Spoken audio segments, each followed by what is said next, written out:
Muy buenas tardes, estimados estudiantes. Qué alegre llegar al final de este semestre con despedirnos con la clase de análisis de casos en el curso de Derecho Procesal Penal, semana 16. Es su amigo José Enrique Quintana García. Como ya lo vimos anteriormente, casos concretos, en definitivo, no logramos plantearlos en nuestro correspondiente curso, por las circunstancias de que no tuvimos la oportunidad de intercambiar ideas. Pero yo estaba pensando que vamos a tratar un caso hipotético o inventado, imaginario, como ustedes lo crean conveniente, porque va a ser con un pequeño repaso de todas las etapas del proceso común. Y es muy fácil pensar que Juan salió con Pedro.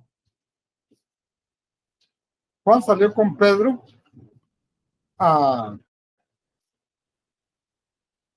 dar un paseo. Y como el objeto es que el estudiante identifique con más claridad el proceso común penal, he pensado en que veamos todas las etapas nuevamente, pero formulando un caso, porque si hablamos de un caso, recordemos que es una historia. Y si es una historia, es de un acontecimiento que ya pasó. Son la historia de acontecimientos reales del pasado, ¿no?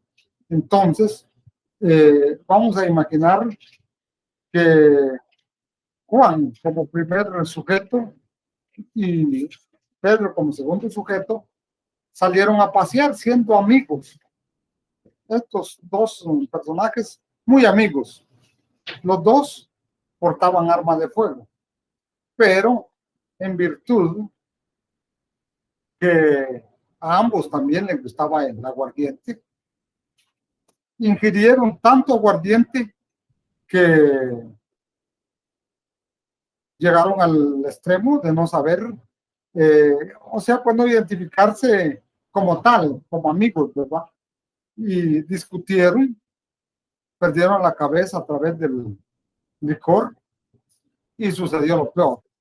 Se enfrentaron con las armas de fuego, uno con el otro, y como consecuencia tenía que salir alguien, o bien los dos, bien uno de los dos, lesionados o con consecuencias fatales, ¿verdad? Dependiendo del grado de lesión que haya causado uno al otro. Es así como Juan disparó primero y le ocasionó una tan sola herida a Pedro. Pero Pedro también portaba arma, ya no pudo disparar y cayó inerte.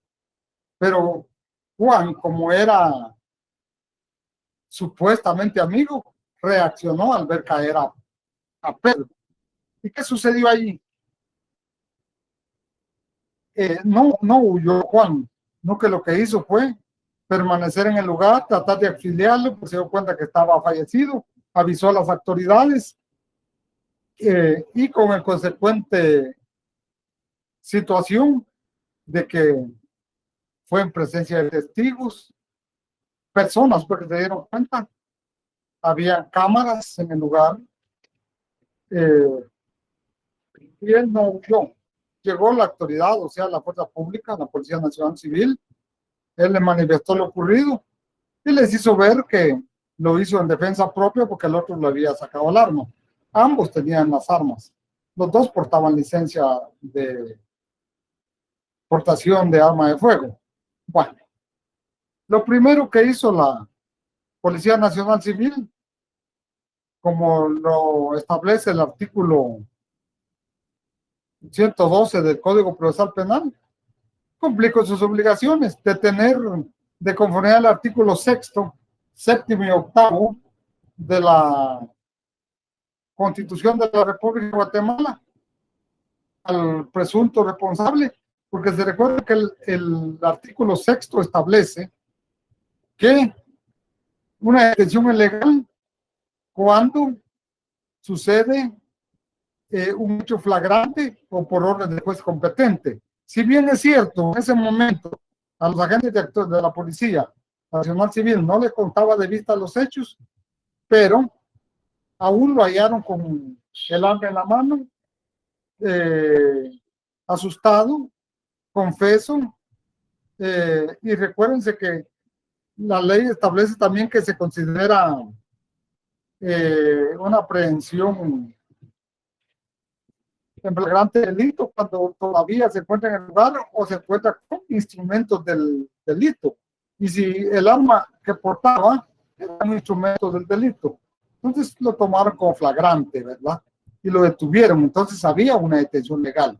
Pero si nos vamos al artículo 7º, donde establece los derechos que le tienen que hacer ver al detenido, que son hacerle ver el motivo de su detención, si le va a avisar a alguien sobre su detención, cárcel donde va a permanecer.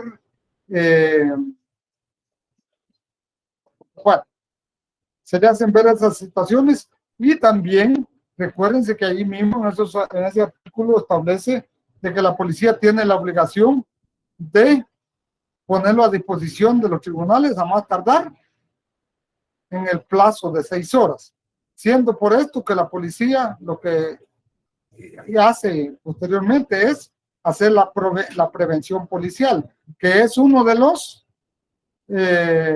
actos introductorios del proceso común, ¿verdad? Entonces, hace la prevención poniéndolo a disposición del juez competente. En este caso son los jueces de paz que conocen la prevención, poniendo a disposición los instrumentos que les encuentren les hayan incautado, en este caso el arma de fuego. Y recuérdense que además, momentáneamente, al presentarse la policía al lugar de los hechos, ¿qué pasó? Es la escena del crimen. De conformidad al artículo 112, como les decía, la subdelegación de la Policía Nacional, comenzó la investigación. ¿Cómo? Tratando de, o haciendo, protegiendo la escena del crimen. Se recuerda que ponen una cinta, ya sea la policía o bien el Ministerio Público, mientras lo hace la policía de acordonar para proteger las evidencias que ahí se encuentren e indicios que permitan aclarar la situación. Bueno, protegen la escena del crimen. Al estar protegida la escena del crimen, llega al Ministerio Público, llevan a cabo la polimetría, que es las medidas que llevan a cabo. Hay expertos, hay peritos para establecer la posición del cadáver, cómo estaba vestido, porque está hacia arriba, posición supina, está del lado del cúbito ventral o está boca abajo, ropas que viste. Bueno, hacen todas estas situaciones, hacen el croquis. También hay expertos, peritos que llegan con la finalidad de establecer dónde están los indicios, como ojivas, en este caso que fue con arma de fuego, las ojivas, los casquillos, establecer si hay testigos en el lugar de los hechos, prestar que los interrogan allí mismo, le prestan su declaración de vida, y si no, pues pueden establecer quiénes permanecieron allí, visitarlos al Ministerio Público para que presten su declaración. Hacen todas las diligencias preventivas a fin de que el caso pueda cumplir con lo que establece el artículo 5 del Código Procesal Penal, que es la averiguación de la verdad y la posible culpabilidad del sindicado o inocencia, para llegar a una sentencia. Ya hecho esto, ordenan el traslado del cadáver ¿a dónde? Al ENACIF, para que se le practique un peritaje especial, o sea, para determinar el objeto con que fue la causa de la muerte, si fue arma de fuego, que aunque ya exista el arma incautada, el médico forense tiene que establecer si fue con proyectil de arma de fuego, a qué distancia fue disparada, cuál fue la trayectoria de salida, qué órganos vitales dañó, y todas las circunstancias que puedan ayudar al esclarecimiento del hecho. Una vez esta circunstancia se dé, después que ya regresando a de que el detenido ya lo llevaron a la estación de policía o subestación para efectuar la prevención policial, el Ministerio Público, después de agotar todas las investigaciones que pudieran darse en el lugar, incluso, como les digo, interrogando los testigos, viendo si hay videos para pedir copia de los mismos para establecer cómo sucedieron los hechos y cualquier medio de prueba, porque ustedes se dieron cuenta que cuando vimos los medios de prueba, el artículo 181, 82, 83 establecen que la prueba es libre, a excepción de las pruebas que son obtenidas de medios ilegales, que se les llama en doctrina la teoría del árbol, del fruto del árbol envenenado, aquellos no son válidos, porque prohibía la tortura o cualquier medio de investigación que sea obtenido por un medio ilegal. Es así como vemos que vamos todavía por la prevención policial. ¿Qué hace? La envía al juzgado de paz de turno en los departamentos.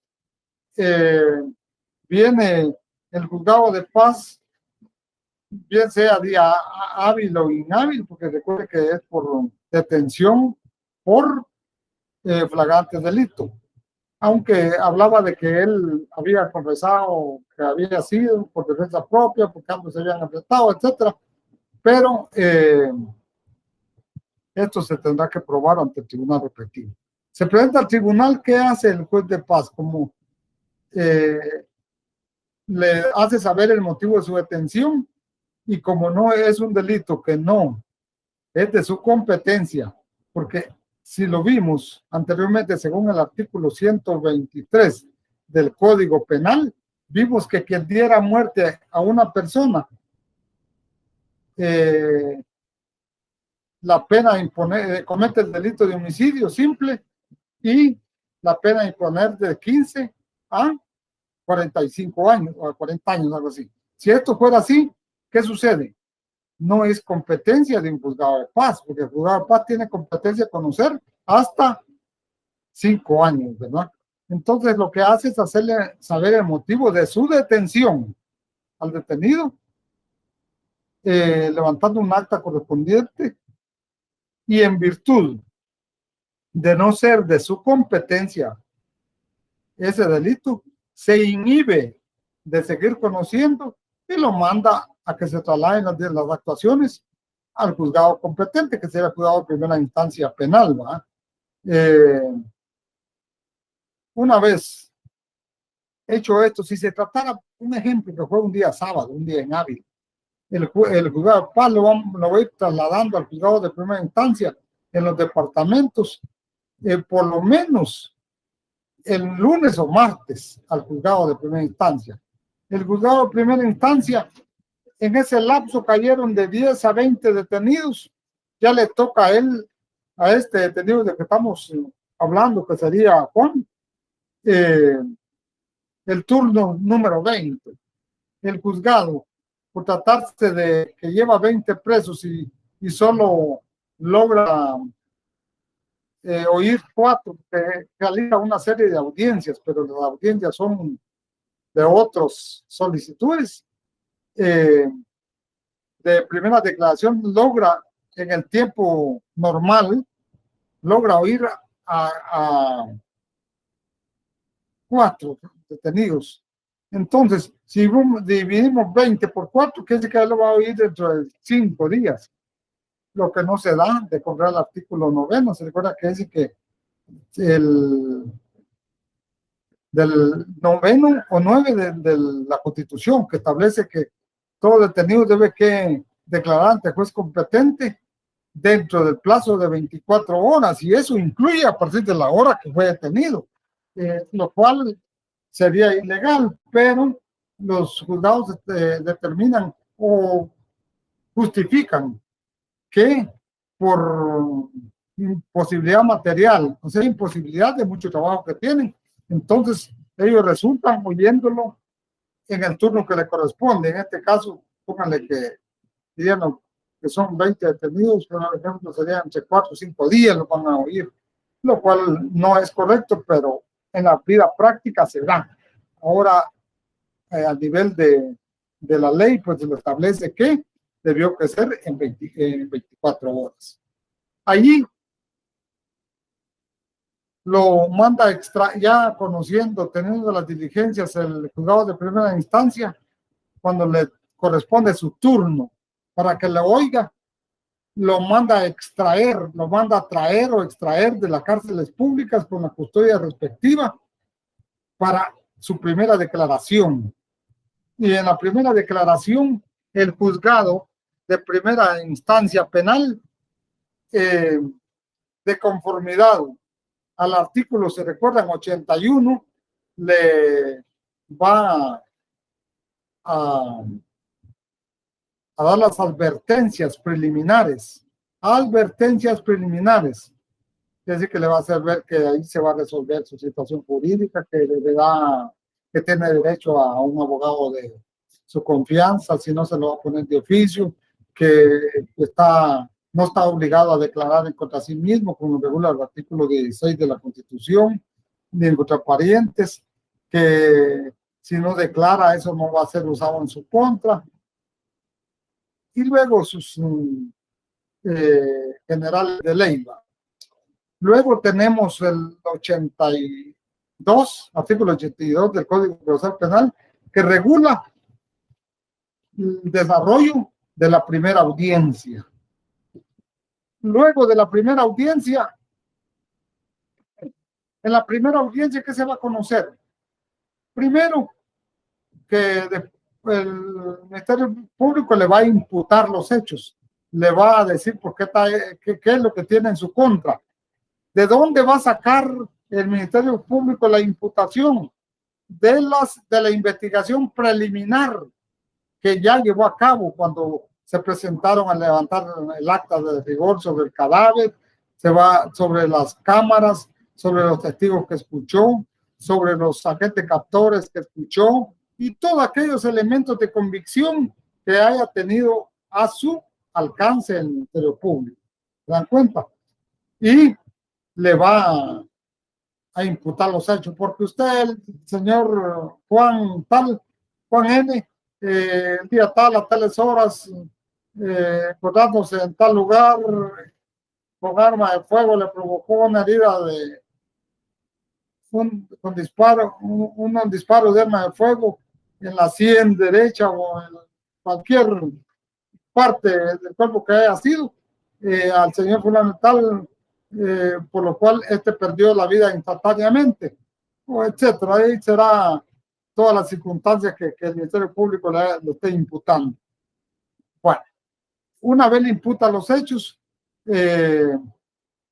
si hay agraviado, en ese caso, que se acuerda que el artículo 16 y 117 del Código Procesal Penal establece quiénes son los agraviados, que en este caso el agraviado es el que subió la herida, pero como él está muerto, no va a estar ahí, pero puede representarlo los padres, los hijos, la esposa o la compañera de hogar, entre otros. Allí, según ese artículo, no menciona a los hermanos, ¿no? Más bien menciona algunas organizaciones encargadas de derechos humanos, entre otros. Pero lo que les quiero decir que van a estar presentes. Y si no está presente, está solo el Ministerio Público como acusador por excelencia. Se recuerda que el homicidio está regulado dentro del artículo 24 bis, que es un delito de acción pública, ¿no? Entonces no depende de acción a instancia particular. Por lo tanto, puede estar quien se quiera constituir como agraviado o lo puede hacer posteriormente. Se le escucha, va a estar el procesado o el imputado, en este caso le están imputando los hechos. Artículo 70 que está del Código Procesal Penal, que establece la denominación de la persona que está acusada. También va a estar su defensor. Recuérdense que puede ser uno de su confianza o puede ser uno que le haya asignado al tribunal, que es de parte de la defensa pública. Una vez las partes presentes ante el juez, le dan la palabra al acusado. Si quiere, declara, y si no, no. Toma la palabra también el abogado defensor. Posterior a eso, se pronuncia al señor juez si lo liga a proceso o no.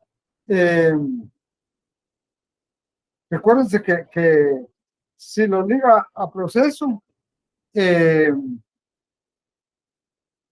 va a ser de conformidad al artículo 259 del Código Procesal Penal, que establece 259, que establece que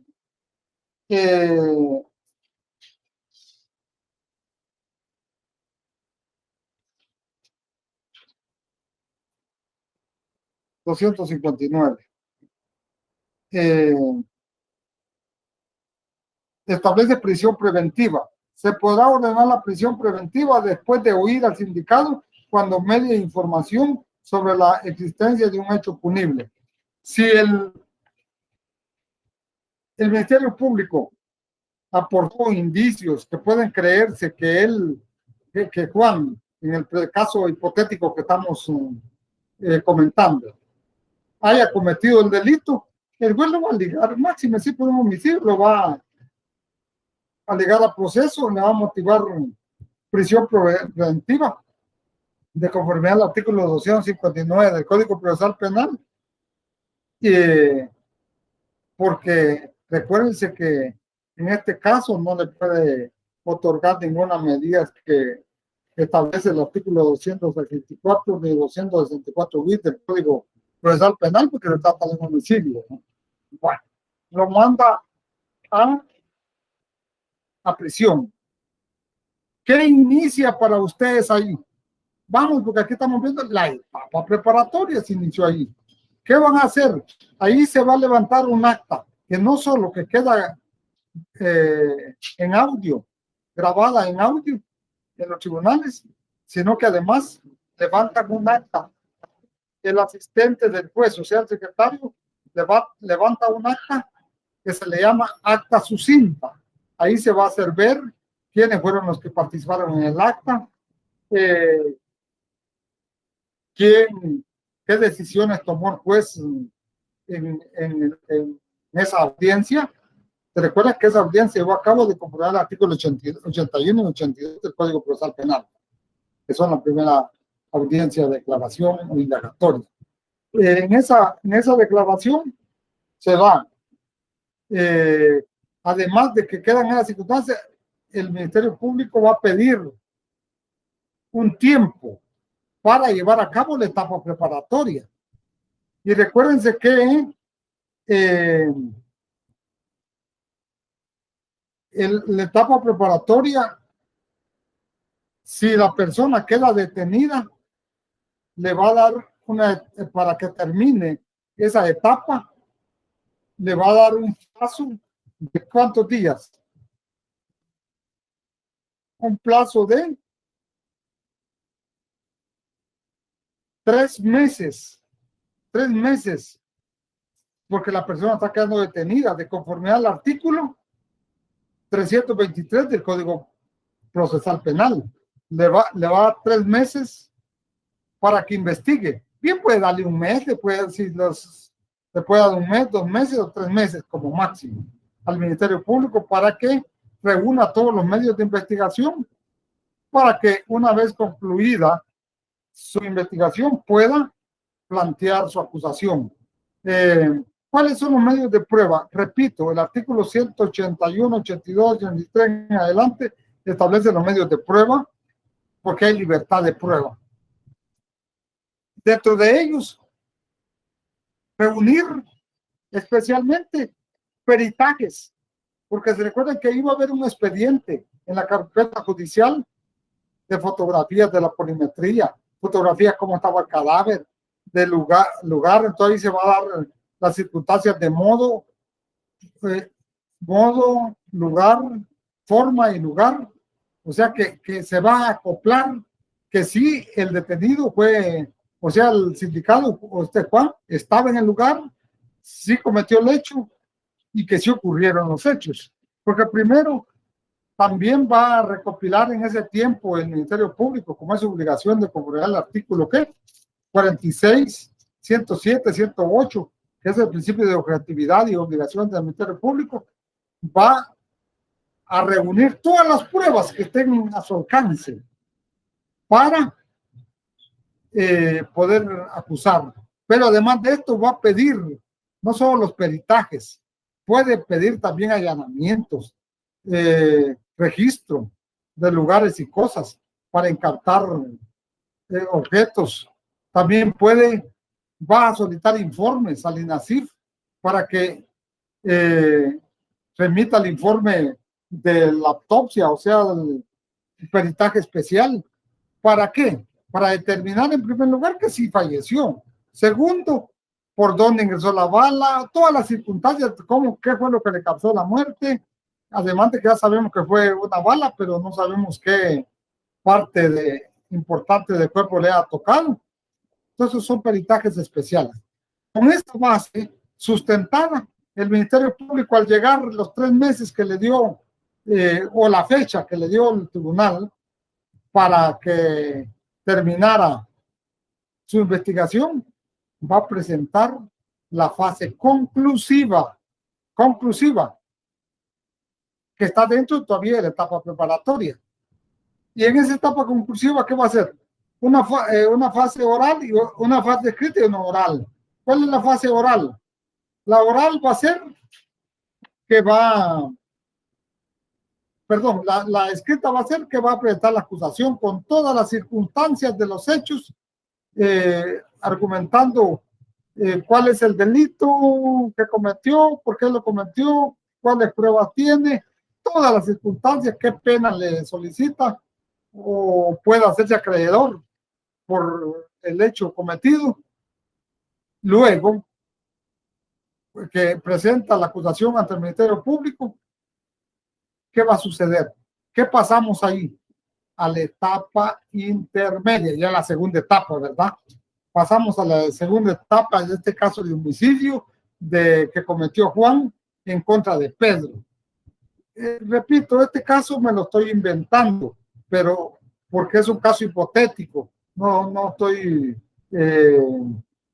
dándoles un caso concreto, es un caso simulado, pero acoplado a la realidad del caso. Entonces, si Juan dio muerte a Pedro y estamos en la etapa intermedia, además de que en la etapa preparatoria se dio cuando finalizaba la fase preparatoria con la etapa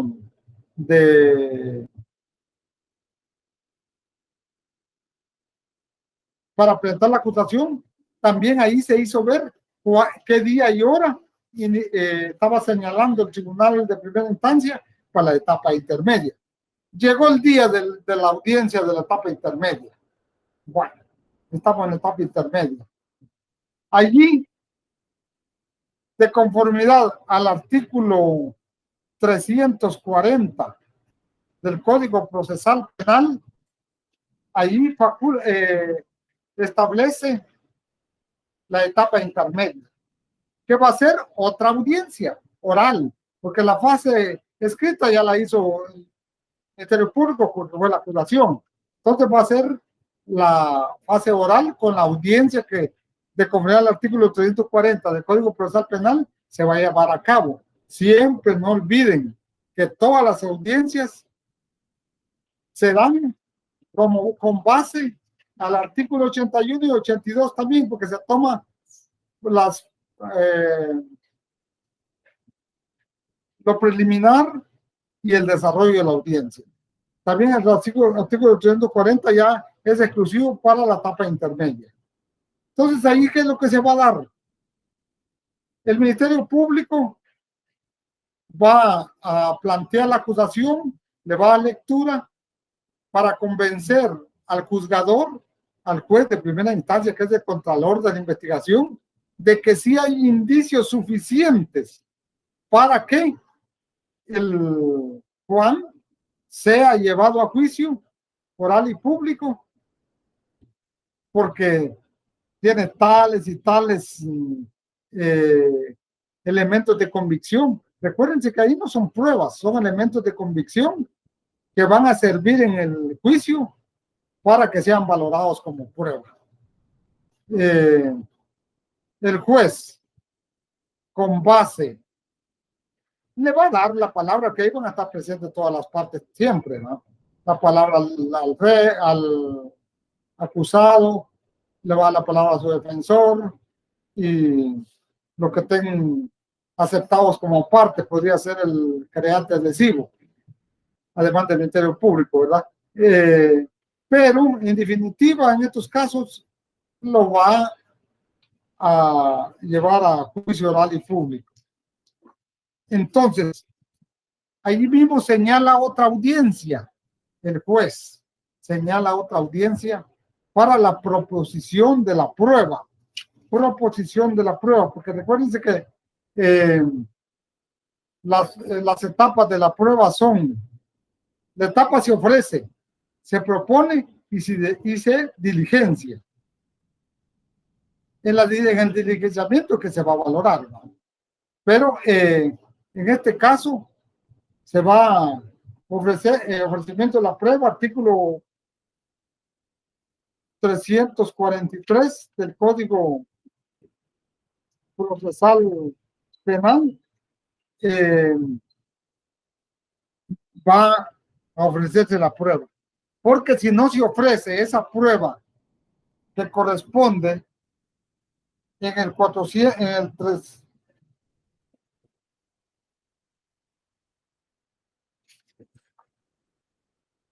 en el 343, regulado en el artículo 343, ofrecimiento de prueba. Si no se ofrece la prueba, que no se ofrece en el tiempo o en el momento oportuno, no se puede diligenciar en el juicio oral. Entonces es necesario toda la prueba, tanto de cargo como de descargo, porque la de cargo es la que presenta el Ministerio Público, el creante adhesivo, y la de descargo es la que presenta el acusado.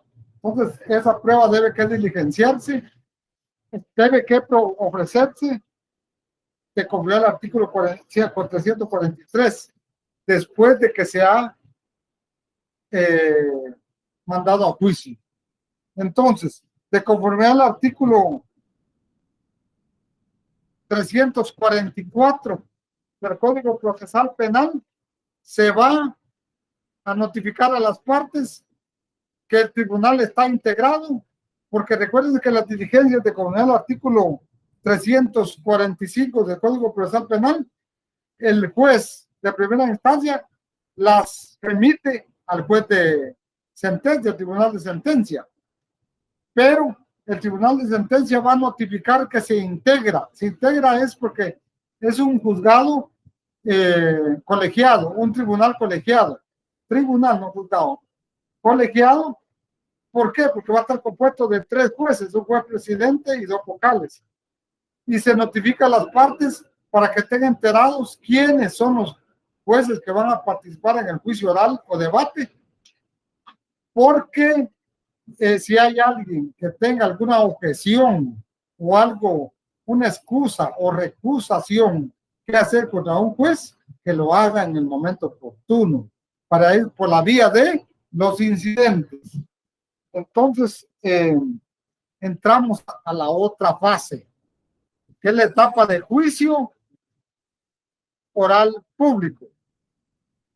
Se lo estoy relatando en una forma breve porque la verdad, esto para cada etapa tenemos que hablar mucho, pero como ya lo vimos en nuestras clases correspondientes, creo que este es más que todo un recordatorio y a la vez para que ustedes se formulen la secuencia de las etapas en un juicio común, penal.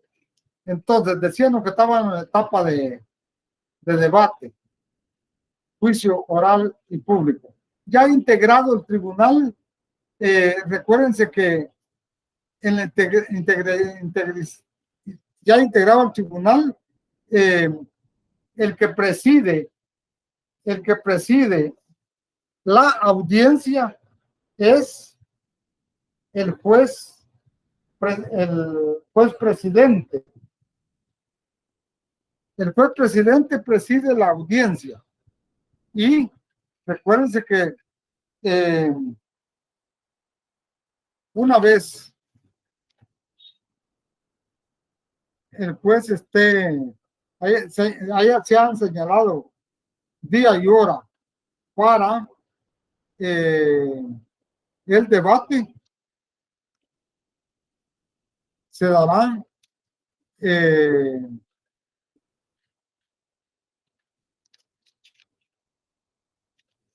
pues este inicio con las advertencias preliminares, haciéndole ver al juez, el juez presidente, al acusado, las circunstancias que ahí se van a dar, la importancia que tiene la diligencia a llevarse a cabo en ese momento. Y todo se da de conformidad al artículo, lo pueden ver, preparación del debate, artículo 348 del Código Procesal Penal. Se puede dar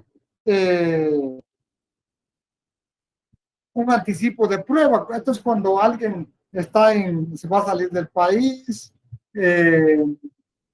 o alguien está grave, puede presentarse un anticipo de prueba, pero esto va a tener que tomarlo en cuenta el juez siempre y cuando no hayan cuestiones incidentales que puedan presentar las partes en contra de estas circunstancias. Recuérdense que nuestra ley penal permite ahora las videollamadas, permite todo el sistema electrónico que ahora lo están utilizando mucho los tribunales. Pero esto es un caso muy especial, ya que de darse un juicio oral público, o sea, el debate, por lo regular se da personalmente para que puedan no vulnerarse ningún principio fundamental, porque recuérdense que dentro del debate deben que prevalecer los principios fundamentales como lo son el de inmediación, que es que los jueces llamados a dictar sentencias también tienen que estar presentes en la audiencia del debate. Ahí también tenemos varias circunstancias que el procesado no puede alejarse del debate mientras no haya sido declarado. Lo puede sustituir el defensor, pero una vez haya sido declarado y siendo que estar en la sala de debates. Tenemos el principio de publicidad, que lo hablamos brevemente la vez pasada, y que consiste en que el debate será público, pero el tribunal podrá resolver aún de oficio que se efectúe total o parcialmente a puerta cerrada. ¿En qué casos? Cuando afecte directamente el pudor, la vida o la integridad física de alguna de las partes, o de personas citadas para participar en él. Pónganse a pensar que se tratara de un caso de un menor de edad o menor de edad, sea varón, mujer o hombre, o bien que sea de una mujer, que es un caso de violación y que tenga ella que relatar lo sucedido, sería como revictimizarla, que ella exprese todo lo que le sucedió frente a todo el conglomerado, porque recuerden que es un juicio oral y público, entonces el juez puede ordenar que sea parcialmente público, partes a puerta cerrada y partes público, ¿no? Por ejemplo, cuando haya presta declaración, que sea a puerta cerrada, que estén solo las partes, para que no se revictimice a la víctima, o bien que se guarde su pudor, su honorabilidad, su honor, ¿verdad? Igualmente para los menores de edad, como también para personas que no sean debidamente aconsejable esa situación. También cuando afecte gravemente el orden público o la seguridad del Estado, cuando vaya a tratarse en el debate de cuestiones de que vaya a afectar a alguien que está en el público y se va a alterar, o que vaya a ser que se vaya a tratar de un secreto de Estado, de que esté alguien de la fuerza pública que vaya a tener que revelar, por ejemplo, cuántas municiones tiene para defenderse, cuánto personal tiene para defenderse, cuestiones que no tienen por qué saber el resto del público, ¿verdad? No que se haga puerta cerrada. Por ejemplo, que fuera un delito de donde el Estado es el ofendido, que fuera por materia de seguridad, de que alguien, un espía o alguien que haya tratado de violentar la seguridad del Estado y que tenga que revelarse a nivel del Ministerio de Defensa con cuántos armamentos, cuánto personal tiene. Yo creo que eso no tiene que ser a puerta cerrada. Cuando peligra un secreto oficial, particular o comercial, lo mismo, si se tratara de alguna institución o bien empresa que va a tener que divulgar cómo que fabrica el pollo campero, qué ingredientes le va le va a utilizar para realizar su receta. No son cuestiones que no tiene que saber la demás gente, ¿va? Y todo lo que esté previsto por la ley cuando se examinen a menores de edad. Entonces estas restricciones tiene que hacer ver el juez en el momento de la primera audiencia de juicio oral. También tiene poder de restricción, lo tiene que hacer ver el juez en ese momento, que es de conforme al artículo 357, que establece la restricción o acceso. Que puede el juez establecer que si la sala es pequeña, que es de poco personal, poco público, o solo los medios de comunicación, o solo tantas personas, no más, o restringirle a determinadas personas el ingreso por alguna razón que el juez podrá determinar. También el artículo 358 del Código Procesal Penal, que establece el poder de disciplina que tiene el juez que preside el debate, ¿verdad? Porque por razones de orden o higiene o decoro puede ordenar que fulano tal no entre, o la tal persona que está ahí que la retiren, corregir el acto con arresto hasta de 5 días o multa hasta de infracciones que cometan sin perjuicio de expulsar al infractor de la sala. Puede imponerle multa por algo que él pues considera que no es delito, sino simplemente una falta de respeto, y puede imponerle una multa a la persona que está allí. No me refiero a las partes, puede ser a las partes o no, puede ser al público, y mandarlo a retirar de la sala.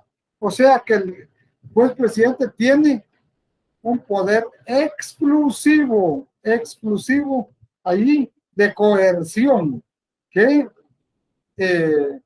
para poder modular la sala de audiencia. Además de eso, tenemos los deberes de los asistentes regulados en el 359 del Código Procesal Penal.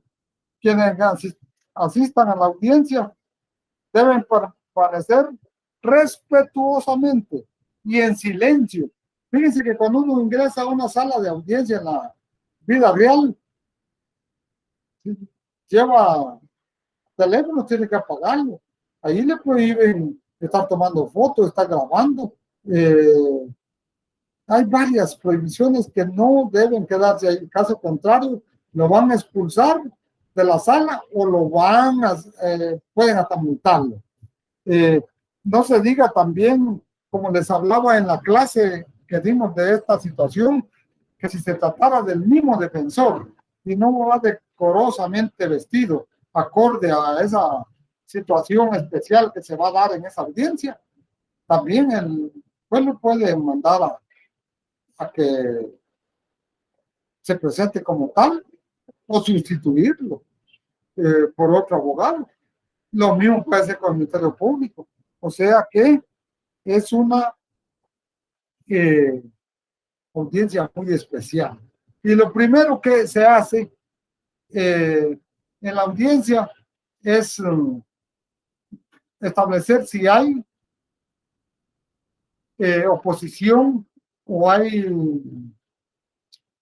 incidentes que tengan que resolver los jueces del tribunal en contra de alguno de ellos o por alguna circunstancia que ahí se esté dando. Si no hay ningún incidente, se inicia el debate, como ya les digo, con estas prevenciones y observando los principios fundamentales de publicidad, de inmediación, de concentración, disciplina, continuidad, porque también recuérdense que el principio de continuidad es que según lo regula el artículo 60 del Código Procesal Penal, que un debate no se puede suspender, entonces puede interrumpir, se puede suspender pero no interrumpir, y no está obligado el tribunal a trabajar más de los horarios respectivos, a veces lo hacen, pero no están obligados. Pero una vez no se puedan realizar todas las diligencias que ahí se dan, porque primero se inicia pues con los incidentes, lo que sí. Después los incidentes le dan la palabra al Ministerio Público para que presente las pruebas con que cuentan.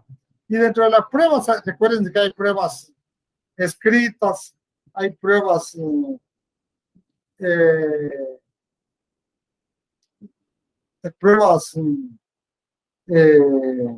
específicas como son las de los videos científicas, ¿no? Se llaman pruebas científicas, pruebas testimoniales, pruebas de peritos. Recuerden que todas esas pruebas se van a diligenciar y no solo poniéndolas a la vista, sino que también si un perito presentó un informe, va a tener que ponerlo a la vista de las partes y él estar presente y decir si lo ratifica o no.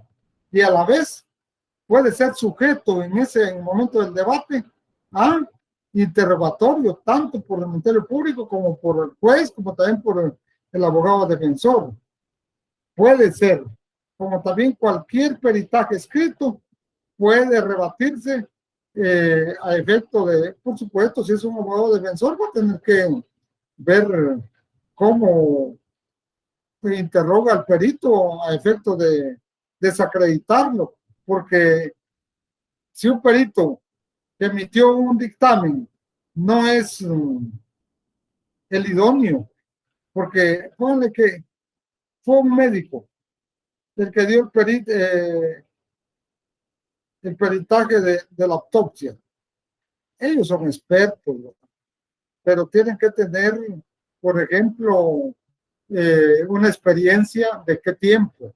Tienen que tener una especialidad en criminalística o en determinados aspectos para poder, máxime, uno va a establecer cuál fue su dictamen en sí y si el dictamen está acorde a su capacidad o no. Si no, se puede rebatir y si es posible también tiene derecho a llevar sus propios peritos para que pueda rebatirlo de experto a experto. ¿Por qué? Porque los jueces están atentos y recuerden que el debate, el juicio oral y público o público es el corazón, es la esencia del juicio oral y público. ¿Por qué? Porque los jueces allí van a evaluar, van a darle valor probatorio o no a cada una de las pruebas, tanto peritales como científicas, testimoniales, documentales, todo lo que se ponga a la vista. Imagínense, en el caso concreto del Juan y Pedro que estamos viendo, hipotético, pues ni modo, casi no había mucho que hacer, porque captaron el arma, encontraron evidencias como las ojivas, los casquillos, y tienen peritajes especiales de las armas, donde establecen de que sí la bala encontrada en el cuerpo de Pedro corresponde al arma que fue incautada, que el casquillo encontrado si es la disparada con el arma, o sea que hay indicios suficientes, no habría más que hacer para, ¿qué haría como defensor en ese caso? Mi trabajo como defensor, yo lo que trataría es de justificar que fue en defensa propia, no a que es inocente, sino que a que es de defensa propia, porque de no ser así, el muerto sería él, que fue en un momento de que no hubo premeditación, que no hubieron agravantes, al contrario, hubieron atenuantes, pues trató de ver cómo se convence al juez. ¿Para qué? Para que le imponga una pena mínima, ¿verdad? Porque pónganse que si la pena es de 15 a 40 años de prisión por homicidio simple, le pongan la mínima, porque no puede hacer, el abogado defensor no puede hacer milagros. Lo que tiene que hacer es tratar como lo defiende con la pena mínima. Y si el mismo confesó, a pesar que no está obligado a confesar, entonces hay que tratar de ver cómo se le ayuda, pero con la pena mínima. Y por qué no, posteriormente alguna medida si es que ya en la etapa de ejecución. Una vez valoradas las pruebas, se da la etapa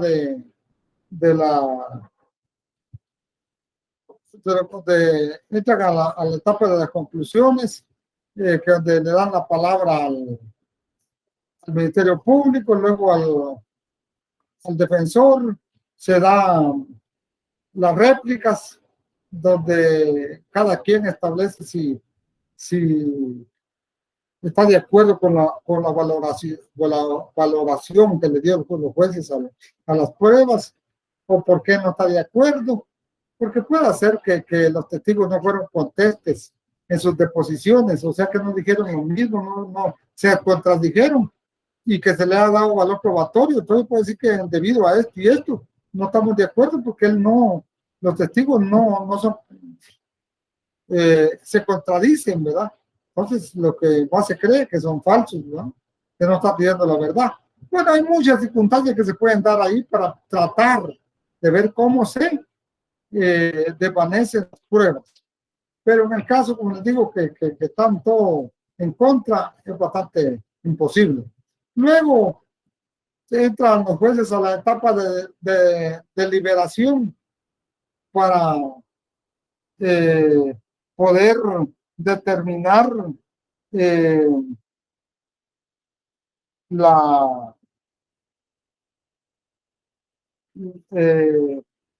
qué forma, hasta dónde participó el indicado, establecer si está bien calificado el delito, la pena a imponer, hasta qué grado participó, qué atenuantes de correr el artículo 26 o qué agravantes de contra el artículo 27 del Código Procesal Penal ocurrieron, y así le van a imponer una pena. Luego viene la lectura de la sentencia. Quiero decir con esto de interrupción, lo dejé a medias, que el debate a veces por lo regular no se da en una sola audiencia. Pueda haber 2 o 3 o 4 audiencias, pero no se da la interrupción, se da la suspensión. Que la suspenden porque ya llegó la hora, pero por volver al artículo 60 del Código Procesal Penal, esa suspensión no debe que tardar para reanudar el debate más de 10 días, porque al 11º día, ahí leen el artículo 60, ahí está, al 11º día debe que reanudarse, porque caso contrario se da lo que dice el artículo 61, que se podría dar la interrupción. Y si se da la interrupción, ¿qué pasa? Que se debe que iniciar el debate, se debe que volverse a iniciar, o sea, comenzarlo. Se da por no dado la audiencia pasada y tiene que iniciarse. Pero cuando no se interrumpe y se da dentro de los plazos que la ley establece, solo se continúa el debate. Entonces, tiene mucho que ver que ustedes lean del artículo 60, 61, 62, 63, 60, 60, 61, porque ya 62 establece la oralidad, ¿no? Pero se van a dar cuenta que también el hecho de que se suspenda por que hubo un incidente no se interrumpe, porque también establece la ley, está el artículo 371 del Código Procesal Penal, que establece que si eso lo tienen que resolver y tienen que llevarse 1 mes, 2 meses o más, no hay interrupción, porque el tribunal tendría que reiniciar el debate a más tardar en el plazo de 5 días después de haberse dado la ejecución de lo resuelto en el incidente. Pero si no hay incidente, no hay nada, y se va a suspender el debate, debe que reiniciarse en el 11º día. Ojalá les haya quedado claro esa circunstancia. Luego vamos a la etapa de impugnaciones. En la etapa de impugnaciones,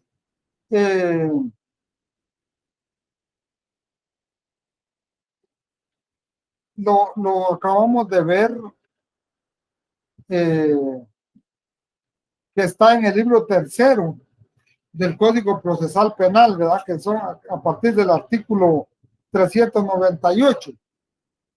Les decía yo que la etapa de impugnaciones no es más que el derecho que tienen las partes. Puede ser el acusado, puede ser el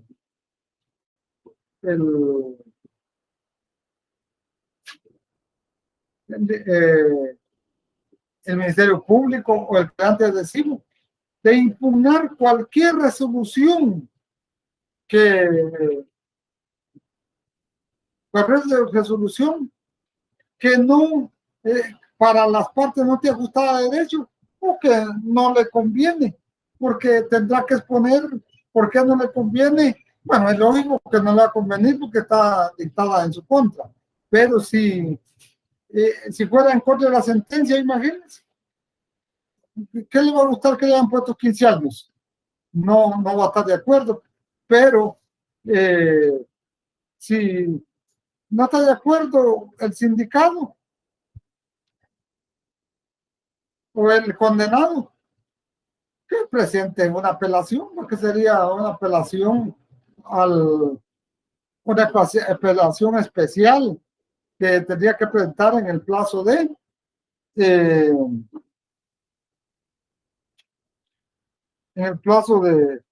después de haber sido notificado, en el plazo de 3 días, ¿va? La apelación especial. Recuérdense que la apelación tiene que darse o presentarse ante el tribunal que dictó la sentencia, y el tribunal que dictó la sentencia va a declarar con lugar el recurso y lo va a elevar al tribunal superior. En este caso sería una sala de apelaciones, que va a conocer el caso y a resolverlo de conformidad, porque el hecho de que se presente un recurso prácticamente es con la finalidad que se examine la resolución emitida por el tribunal que se está impugnando, de la resolución que se está impugnando, para que la revoque, modifique o la confirme. Entonces puede suceder cualquiera de las circunstancias, porque el hecho de que uno apele una resolución no es que lleva exclusivamente el derecho que la van a cambiar, no. Y van a ver exclusivamente el caso solo sobre lo que se está apelando, porque no se va a apelar sobre toda la sentencia, se va a apelar por motivos de fondo o por motivos de forma, y tiene que especificarte cuáles son los agravios y en qué forma es que cree que debió haberse resuelto. Y si se establece que tiene la razón, pues el tribunal de alzada va a resolver lo que cree conveniente. Tenemos en el artículo 415 está el objeto de la apelación especial del Código Procesal Penal, que es, además de los casos previstos, se podrá interponer el recurso de apelación especial contra sentencia del tribunal de sentencia o contra la resolución de ese tribunal en la de ejecución que ponga fin a la acción. Quiero decirles que quede claro que la etapa de impugnaciones estamos hablando para después del debate, pero recuérdense que no, eso no significa que no podamos impugnar cualquier resolución de la etapa preparatoria, de la etapa intermedia. También podemos impugnarlas con los recursos que en la ley están, y los recursos que en la ley están, se recuerda que vimos los remedios procesales, que son las enmiendas, también el recurso de reposición que se da en audiencia, o se da cuando es fuera de audiencia por escrito, después de 3 días cuando es en audiencia es inmediatamente y la resuelven inmediatamente. Cuando es la reposición, cuando es después de una resolución que no hubo audiencia, que solo le notificaron por escrito, es a los 3 días que se interpone por escrito, y el juez lo resuelve en 3 días. Eso serían remedios procesales, porque lo va a resolver el mismo juez. Como también se recuerdan que les hablé de las impugnaciones de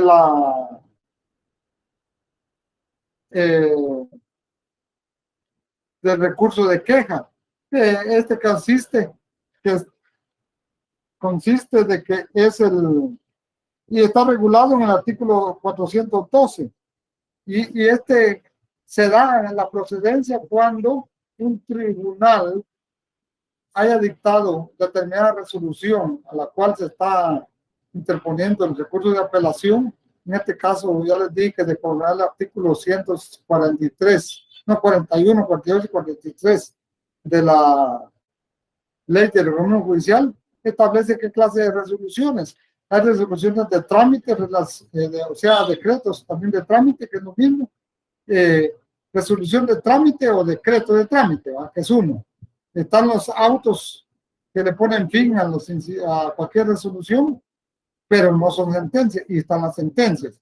Entonces, podemos impugnarlas por los medios legales.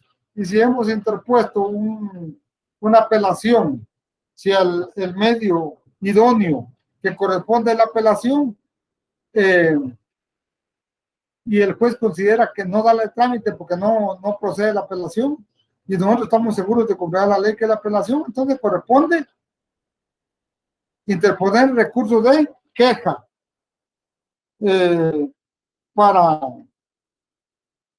que lo tramite el tribunal de alzada, o sea, un tribunal de mayor jerarquía, y el cual va a ser resuelto, se va a interponer en el plazo de 3 días.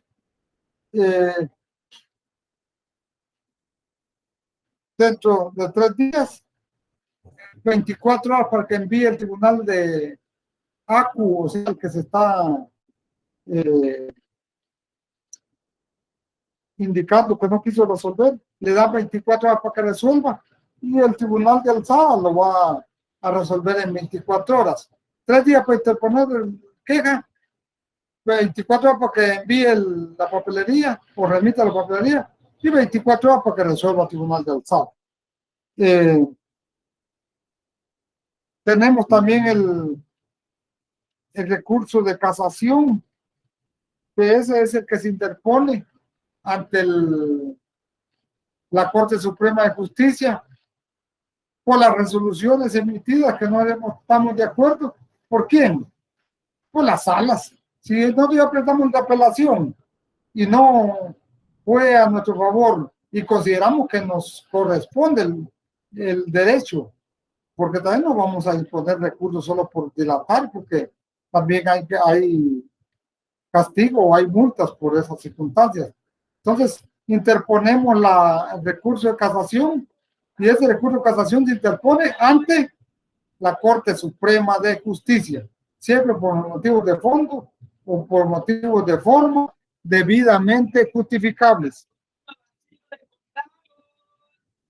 Una vez interpuestos los recursos correspondientes, en el de casación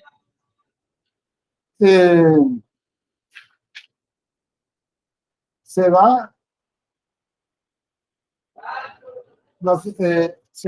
interpone a los 15 días y se resuelve en el plazo de 15 días. Esto se dan, sí, tenemos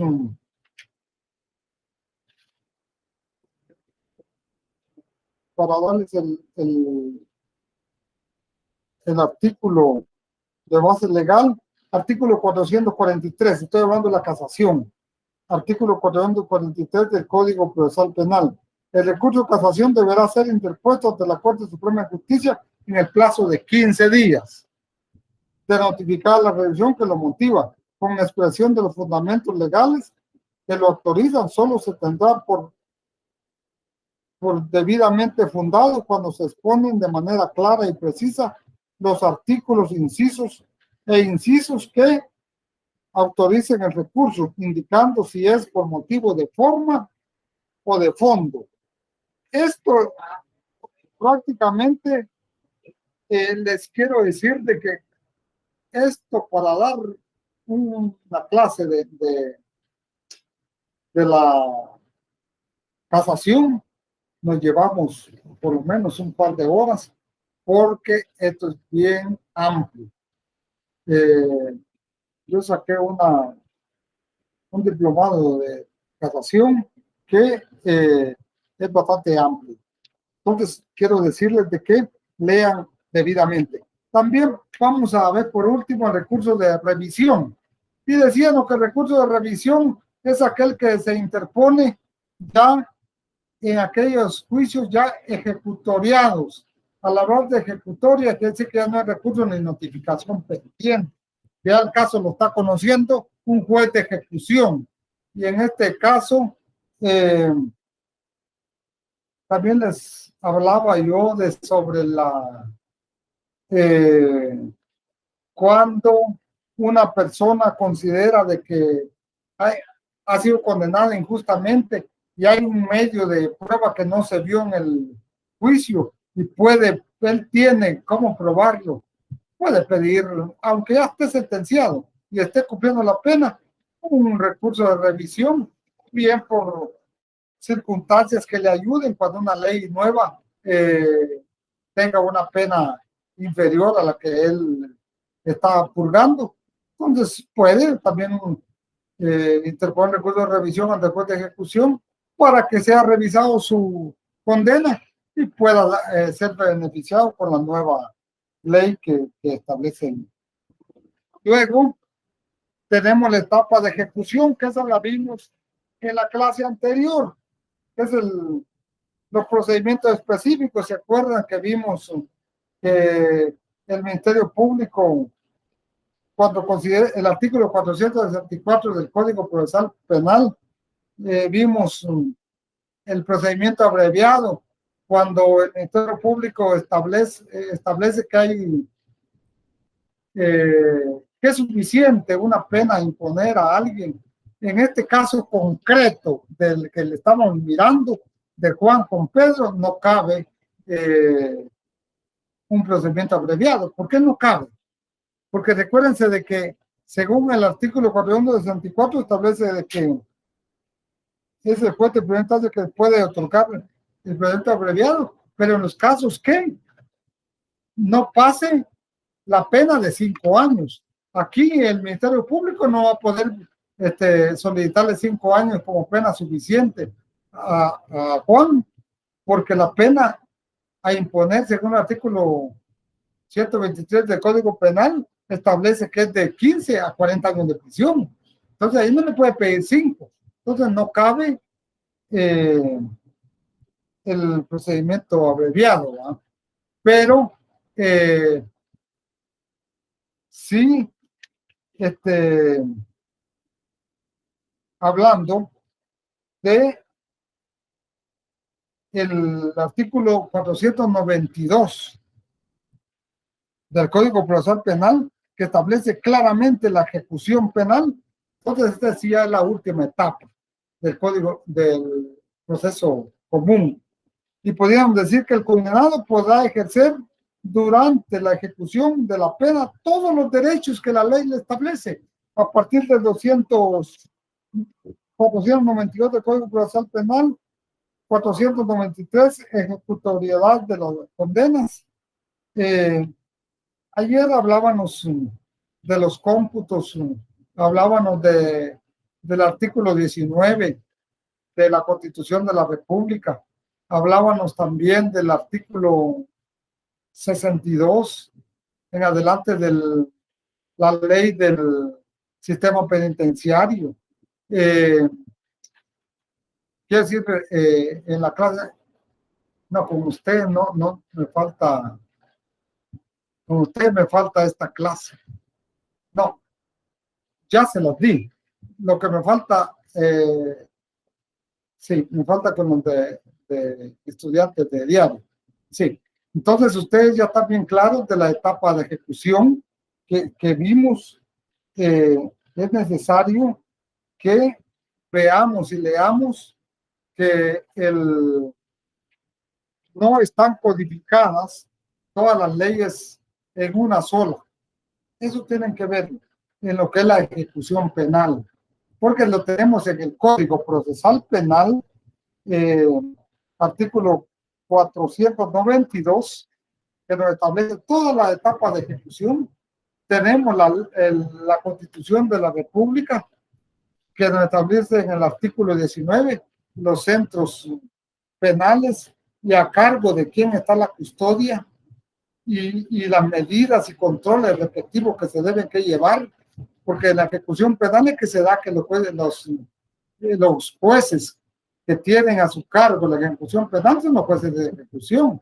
Y les decía a ustedes que habían jueces de ejecución, solo son varios los jueces, pero tribunales de ejecución son 3, en la capital, en Quetzaltenango y en Chiquimula, que se encargan de llevar el control tanto de acuerdo con el sistema penitenciario, que tiene su dirección, que le lleva un cargo a cada detenido, como también el Ministerio Público, que tiene su fiscalía de ejecución, como también la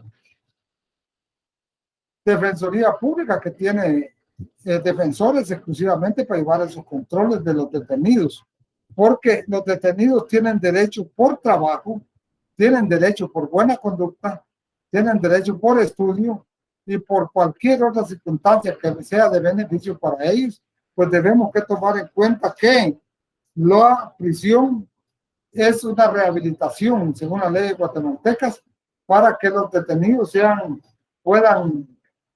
rehabilitados y puedan ser reincorporados a la sociedad como personas buenas. Pero como ya lo hemos visto, los centros de detención en la práctica son centros de ¿qué?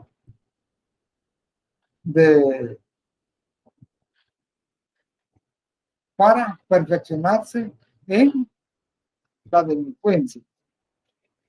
Vamos a continuar con las demás diapositivas.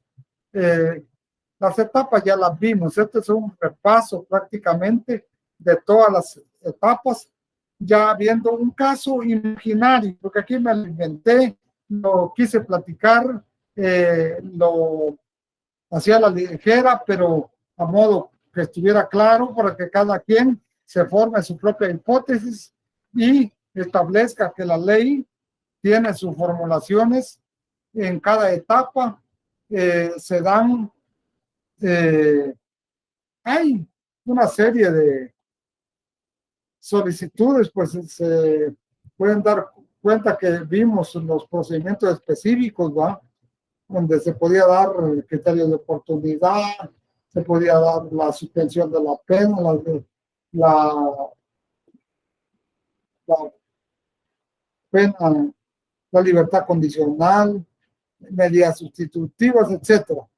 Hay una serie de cuestiones que se pueden pedir, pero aquí solo vimos en términos generales, pero cuando vimos directamente las clases en sí, las desarrollamos y quise hacer énfasis al tema porque decía casos, ¿verdad?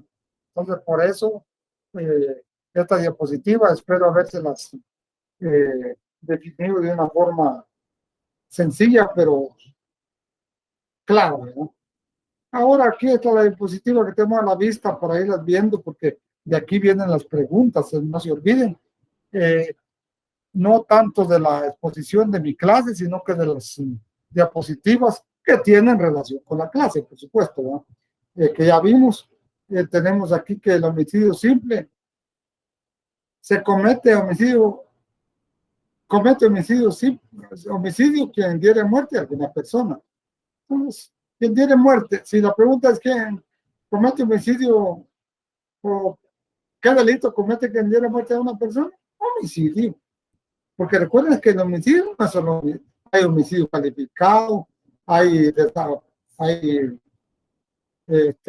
ejecución extrajudicial, hay desaparición forzosa, hay parricidio, hay una serie de figuras delictivas que son diferentes al concepto, como a la norma, como también a las penas a imponer. Entonces, en eso debemos que tener cuidado. Ver cuál es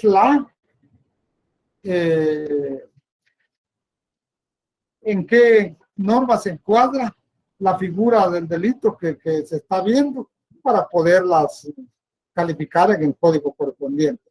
Dice que está regulado en el artículo 123 del Código Penal.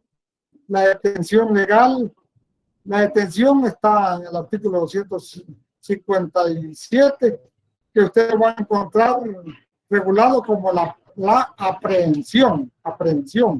Y ya como les hablé desde el principio, el artículo sexto, séptimo y octavo de Código de la Constitución Política de la República de Guatemala, y la primera declaración que está fundada en el artículo 81 y 82 del Código Procesal Penal, y la prisión preventiva que está regulada en el artículo 259. Por favor, estos artículos son importantes Incluso ahí se van a dar cuenta cuando ustedes asistan a su primera declaración,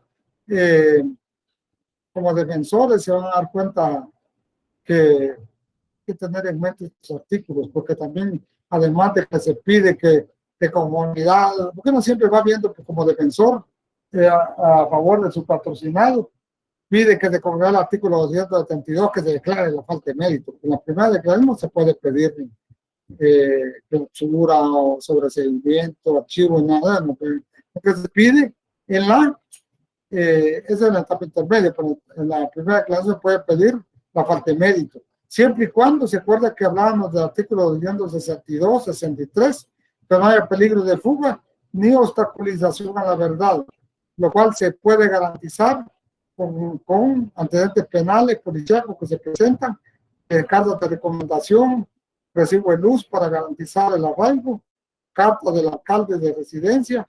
Son archivos que van a servir en la primera declaración.